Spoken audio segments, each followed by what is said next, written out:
so good, it smells so sweet. I think I'll take a small spoon out of each. So Goldilocks took a spoonful from the great big bowl of the oatmeal. Too hot, oh my, too hot. Then she took a spoonful of the medium-sized bowl of oatmeal. Too cold, oh my, too cold. At last she took a spoonful in the small child-sized bowl. Just right, just one more bite. Goldilocks kept eating just one more bite until the entire bowl of oatmeal was gone. Being very full and yet still very curious, she wandered into the living room where she saw 3 very comfortable-looking chairs, and she began to think.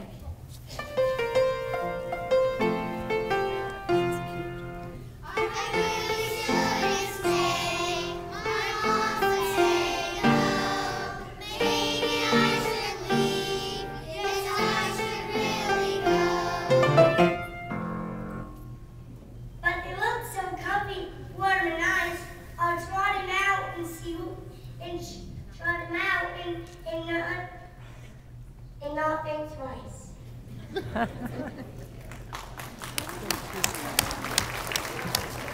So Goldilocks first hopped and bounced in the great big chair and wiggled around. Too hard, oh my, too hard. And then she sat down on the medium-sized chair and began to wiggle around. Too soft, oh my, too soft. At last she sat in the small child-sized chair and wiggled and wiggled. Just right. They cracked and broke. The chair broke and Goldilocks was on the floor. She began to cry. She was feeling sorry for disobeying her mom and very nervous about what she had done. However, she was still very curious and decided one more look around before she went home couldn't hurt. She looked around the cottage and soon found 3 beds, and she began to think.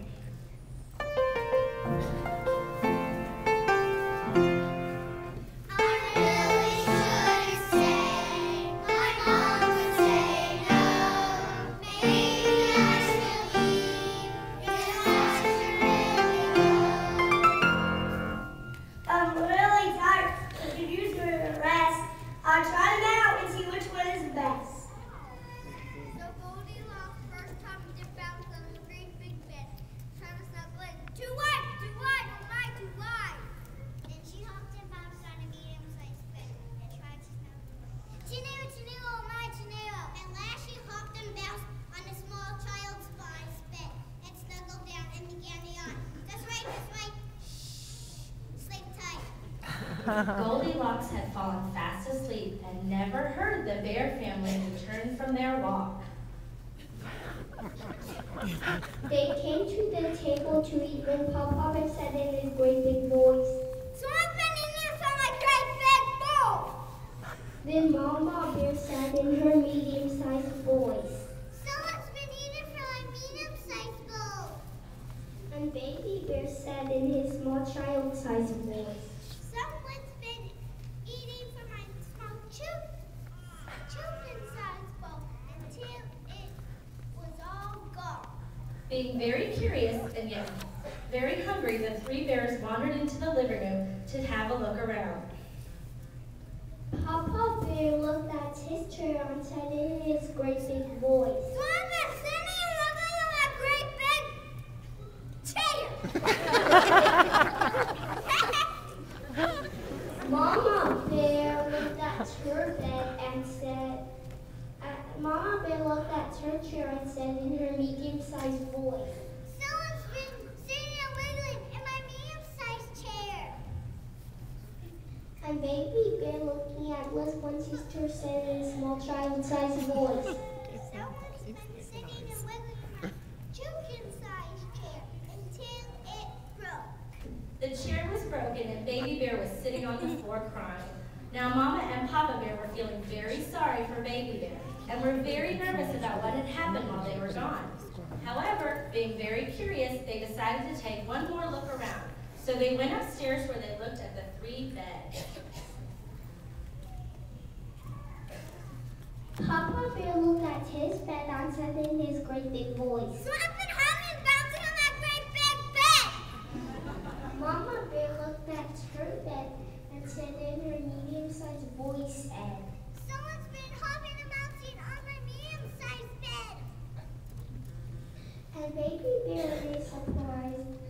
small, child-sized voice said, Someone's been sitting in with Someone's been hopping and bouncing on my children's-sized bed until she fell asleep. And there she is! Mama and Papa Bear very quietly walked over to Baby Bear's bed. Sure enough, there was the little girl they recognized from the neighbors next door. Now this made Baby Bear very curious, but it made Mama and Papa Bear very nervous, for it was very odd to have humans for neighbors. But Baby Bear was excited to meet a new friend, and he begged his mama to wake her up so he could play with her. And as all baby bears have done before, he began to whine that there was nothing to do and needed a friend.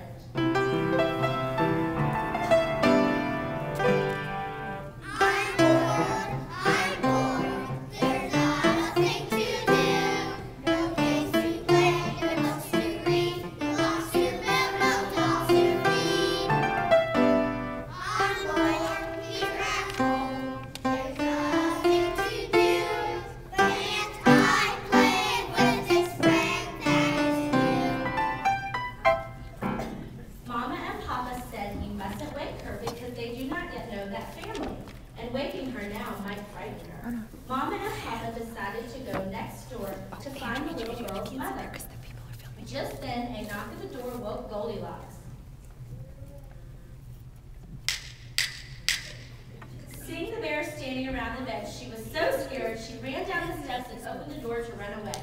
That's when she saw her mother standing there looking very worried. The three bears followed Goldilocks and met her mother at the door.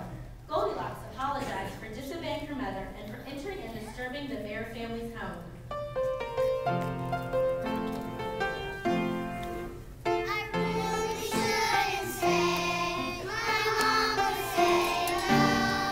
Maybe I should leave, yes I should really go. I was very wrong to sneak out and break the rules and cause such a disarray.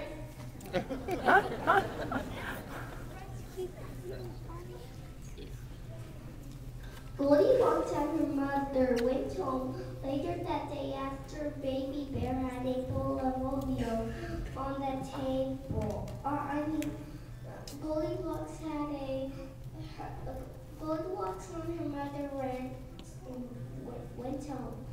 Later that day after, Baby Bear had a bowl of oatmeal on the table and helped the Papa Bear fix his chair and took a nap on his own bed. He asked again to go play with that little girl. Goldilocks and her mother decided it was time to meet the bears and not judge them just because they were different or odd, even though it is rare for humans to have bears for neighbors. So the two families got together, shared cake, and got to know each other better. It just so happened after that day that Goldilocks and Baby Bear became best friends and played together often. But every now and then, as most young bears and children do, they would complain.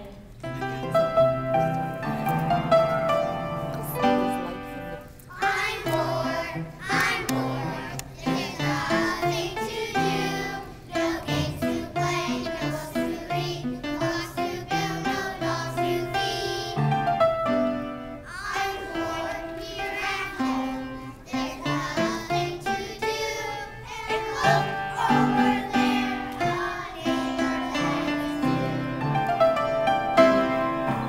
Now in the field near their homes, they saw three little houses being built by three little kids. It seemed they often had a visitor, a wolf. Now this made Goldilocks' mother and Mama Bear and Papa Bear very nervous, for it was very odd to have pigs for neighbors. But Goldilocks and Baby Bear were curious. The end.